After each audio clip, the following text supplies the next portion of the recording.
Welcome to the Business Blitz, brought to you by Champion Legal and She Business. It is 2 minutes of business strategy, insights and skills. And today on our panel, we have Andrew Simmons from Vision Personal Training, Rachel Bourke from Sales Space and Geoff Roberson from Champion Legal. And we're going to be talking about sales today.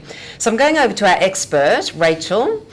I often hear people talk about being a natural salesperson. They're born to sell ice to Eskimos. In fact, I've heard people say this about you. Is sales, or an ability to sell, something that people are born to do? I think sales is something that comes easily to some people because they love to connect with others. They have a desire to serve, and they give themselves permission to be influential. Because sales comes under 3 different headings. Some people think of themselves as salespeople, some people think of themselves as influencers, and some people just like to consider themselves as really exceptional communicators. So if you have a love of any of those 3 things, then it makes it really easy for you to sell. Love that idea.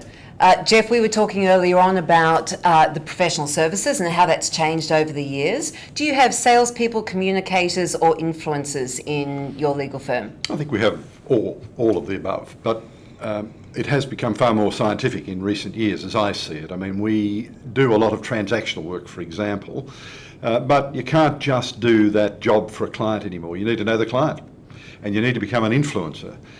You've heard the expression trusted advisor. We say we're a trusted advisor. So what goes with that is you are obligated to find out as much as you can about the client and influence the client, usually in the way to help them better their business or their home relationship or whatever the work that you're asked to do. But we have, as a profession, had to undergo, a lot of us, significant change, move away from transactional work and become far more interested in taking far more detail about our clients, just not on the matter that's before us, but on their lives or their business lives, the businesses themselves.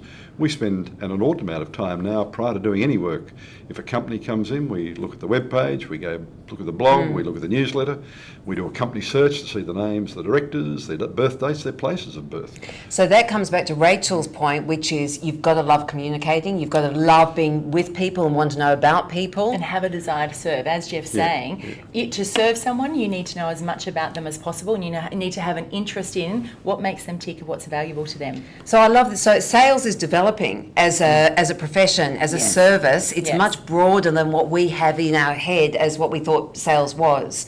That's the same for you, Andrew, and I know we were talking about your personal trainers. They don't see themselves as salespeople. How do they view themselves? No, they just want to get results for people. So it's about serving others. I think that's been the theme of what we're talking about. And they don't like to see themselves as salespeople. They just want to get in and get a result. But at the same time, we need to look at their whole life. The person, and often it's the people that they're with at home, they're going to have the biggest influence on their decisions. So one of the ways that we've been able to grow our business is simply through referrals, because we just want to help the person get a result. So we need those people who are influential in their life to support them, and most often that involves them being part of the studio and being part of the service we provide. Interesting. So again, we hear this kind of full suite of services, this ability to influence not just the person who walks in your door, but a much wider community that they're a part of, whether it's their friends, family, or their wider community. I think something that's really important to understand is that sales is when there's a transaction, when there's a financial transaction. So when you give things away, it's a gift. But as soon as there's a financial transaction, then it is a sale. And so it doesn't matter what industry we're in. Basically, if we're taking money for something that we're giving somebody, then we're making sales. So people have to really start understanding that you need to be the type of person who people find it very easy to buy from. So it's okay to say, I'm not a salesperson, I'm just a great influencer.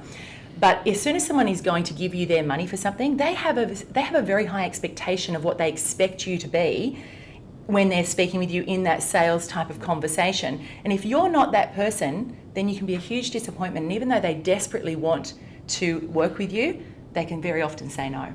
This has been the Business Blitz. It's been a smidgen over 2 minutes this week, but for sales, it is absolutely worth it. We talked sales, we talked about influence and communication, and I think the overriding theme here is love the people you do business with, be a willing communicator in their lives, and your sales will absolutely increase this year.